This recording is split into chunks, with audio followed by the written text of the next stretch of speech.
ಕೃಷಿ ಕಾರ್ಮಿಕ ಸಂಘಟನೆ ವತಿಯಿಂದ ಇಲ್ಲಿ ನಾವು ಸಾಂಕೇತಿಕ ಪ್ರತಿಭಟನೆ ಮಾಡ್ತಾ ಇದ್ದೀವಿ. ಜಿಲ್ಲಾ ಪಂಚಾಯತ್ ಮುಂದ್ಗಡೆ ಏನು ಉದ್ಯೋಗ ಖಾತ್ರಿ ಕೆಲಸ ಮಾಡಿದ ಹಣವನ್ನ ರಾಜ್ಯ ಸರ್ಕಾರ ಇವತ್ತು ಕೊಡೋದ್ರಲ್ಲಿ ವಿಳಂಬ ಮಾಡ್ತಾ ಇದೆ. ನಾವು ಏಪ್ರಿಲ್, ಮೇ, ಜೂನ್ 3 ತಿಂಗಳು ಬಿಸಿಲೆಲ್ಲ ಕೆಲಸ ಮಾಡಿದೀವಿ. ಆದ್ರೆ ಇವತ್ತು ರಾಜ್ಯ ಸರ್ಕಾರ 5 ವಾರದಲ್ಲಿ ಬರೀ 2 ವಾರ ಮಾತ್ರ ಅಮೌಂಟ್ ಹಾಕಿದೆ. ಎಷ್ಟೋ ಹಳ್ಳಿಗಳಲ್ಲಿ 2 ವಾರ ಅಮೌಂಟ್ ಬಾಕಿ ಇದೆ. ನಮ್ಮ ರೈತ ಸಂಘಟನೆಯಿಂದ ಈ ಕೂಡಲೇ ನಮ್ಮ ಕೂಲಿ ಕಾರ್ಮಿಕರ ಹಣವನ್ನು ಕೂಡಲೇ ಅಕೌಂಟ್ ಪಾವತಿ ಮಾಡ್ಬೇಕಂತೇಳಿ ಬೇಡಿಕೆ ಇಡ್ತಾ ಇದೀವಿ. ಇವತ್ತು ಮಳೆ ಇಲ್ಲ, ಬೆಳೆ ಇಲ್ಲ, ಇವತ್ತು ರೈತರು ಸಂಕಷ್ಟದಲ್ಲಿದ್ದಾರೆ. ಇವತ್ತು ನಮ್ಮ ರೈತರಿಗೆ ಈ ಉದ್ಯೋಗ ಖಾತ್ರಿನೇ ಜೀವನಕ್ಕೆ ಆಧಾರ.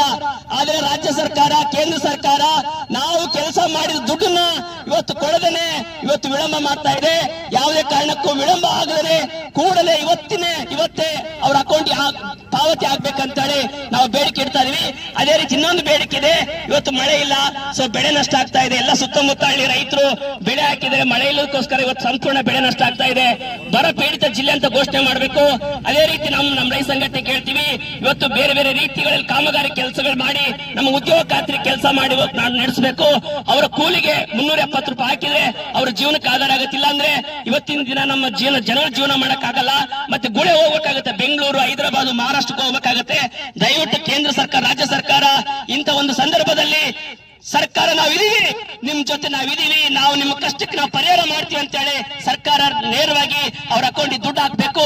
ಅದೇ ರೀತಿ ಕಾಮಗಾರಿ ಕೆಲಸಗಳು ಮಾಡಬೇಕು. ಉದ್ಯೋಗ ಖಾತ್ರಿ ಆಗ್ಲಿ, ಗಿಡ ಇಡೋದಾಗ್ಲಿ, ರೋಡ್ ಕೆಲಸ, ಯಾವುದೇ ಕೆಲಸ ಆಗ್ಲಿ ನಮ್ಮ ರೈತರಿಗೆ ಕೆಲಸ ಕೊಟ್ಟು ಅವ್ರ ಜೀವನಕ್ಕೆ ಆದ ಒಂದು ಹೆಲ್ಪ್ ಮಾಡೋ ತರ ಆಗ್ಬೇಕಂತೇಳಿ AKKMS ಆಗ್ರಹಿಸ್ತಾ ಇದೀವಿ. ಈ ಬೇಡಿಕೆ ಈಡೇರಿಲ್ಲ ಅಂದ್ರೆ ನಮ್ಮ ರೈತ ಸಂಘಟನೆಯು ಸಾಂಕೇತಿಕ ಪ್ರತಿಭಟನೆ ಮುಂದಿನ ದಿನಗಳಲ್ಲಿ ಉದ್ಯೋಗ ಖಾತ್ರಿ ಹಣವನ್ನು ಏನಾದ್ರೂ ಕೊಡಲು ವಿಳಂಬ ಮಾಡಿದ್ರೆ ನಾವು ಉಗ್ರ ಹೋರಾಟಕ್ಕೆ ನಮ್ಮ AKKMS ಸಜ್ಜಾಗ್ತೀವಿ ಅಂತ ಹೇಳಕ್ ಇಷ್ಟಪಡ್ತಾ ಇದೀವಿ.